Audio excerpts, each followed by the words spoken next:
বলেছেন। আমি শুধু এইটুকু বলতে চাই, একটি নতুন সরকার যাত্রা শুরু করার পর তাদের বিভিন্ন অগ্রাধিকার থাকে, কর্মসূচি থাকে, নীতিগত সিদ্ধান্ত বাস্তবায়নের বিষয় থাকে এবং বিভিন্ন তাদের চিন্তা জনগণের কাছে তাদের কমিটমেন্ট থাকে, সেগুলো বাস্তবায়নের প্রয়োজনে দেখেন বাংলাদেশ, সেখানে বাংলাদেশ ব্যাংক কেন, যে কোনো জায়গায় সেই সরকার তাদের পরিবর্তন আনাটাই এটাই স্বাভাবিক এবং এটা একটি নিয়মিত ব্যাপার এবং স্বাভাবিক ব্যাপার। আরেকটি ব্যাপার দেখেন, বাংলাদেশে আমাদের নির্বাচনী ইশতেহার হয়েছিল বাংলাদেশ ব্যাংকের গভর্নর সরকার কর্তৃক নিয়োগপ্রাপ্ত হবে, এটা তো একটা রেওয়াজ, এটা সুতরাং এটা যে কোনো সময় যে কোনো পরিবর্তন যে কোনো জায়গায় হতে পারে।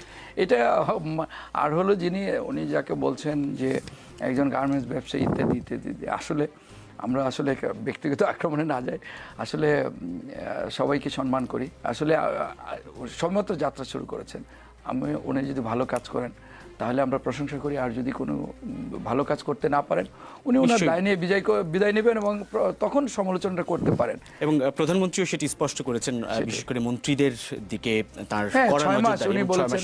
ইভেন আপনার বাংলাদেশে যে পরিবর্তনের সূচনা হয়েছে, আপনি এটা যে কোনো মানুষ, আপনি রাস্তায় যাবেন, রাস্তায় হেঁটে যাবেন, এর আগে যে কোনো প্রধানমন্ত্রী কেন, মন্ত্রী চলে গেলে মন্ত্রী গেলে রাস্তা বন্ধ হয়ে যেত, এখন আর রাস্তা বন্ধ হয় না। সেটা কতদিন আসলে অব্যাহত রাখতে পারেন সেটার দিকে নিশ্চয়ই নজর আপনি দেখেন আজকের কথা আপনি দেখেন, আমাদের বর্তমান প্রধানমন্ত্রী তারেক রহমান বলেছেন যে জ্ঞানের আলোয় দেশটাকে আলোকিত করতে চান। উনি সচিবালয় থেকে, উনি এর আগে প্রধানমন্ত্রী মিটিং করতেন প্রধানমন্ত্রীর কার্যালয়ে, সচিবালয় থেকে সব মন্ত্রীরা আসতো, রাস্তা বন্ধ হয়ে যেত, চরম যানজট তৈরি হতো।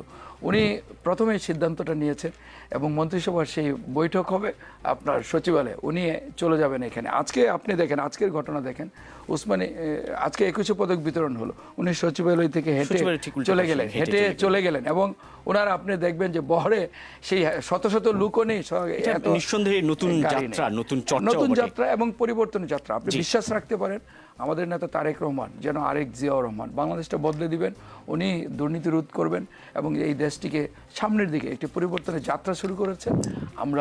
আমরা দেশবাসীর কাছে সেই সমর্থন, সেই পরিবর্তনের পথে সমর্থনটা আশা করছেন। অগ্রযাত্রার পথে আমাদের যাত্রা শুরু হয়েছে। যেটি বলছেন যে আমি আপনার প্রশ্নের আগে সারাওয়ার তুষারের অনেকগুলো প্রশ্নের অবতারণা করেছেন, আমি একটি প্রশ্নের উত্তর দিতে চাই।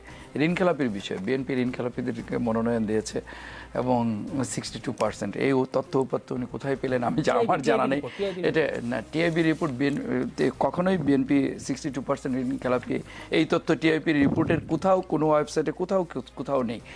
আর একটি জিনিস আমি আপনাকে বলি, বিএনপি আসলে ঋণ খেলাপির বিষয়টা আপনাকে বুঝতে হবে। যদি ঋণ খেলাপি কেউ হন, বাংলাদেশের নিয়ম অনুযায়ী, নির্বাচন কমিশনের আরপি অনুযায়ী সে নির্বাচন করতে পারেন না।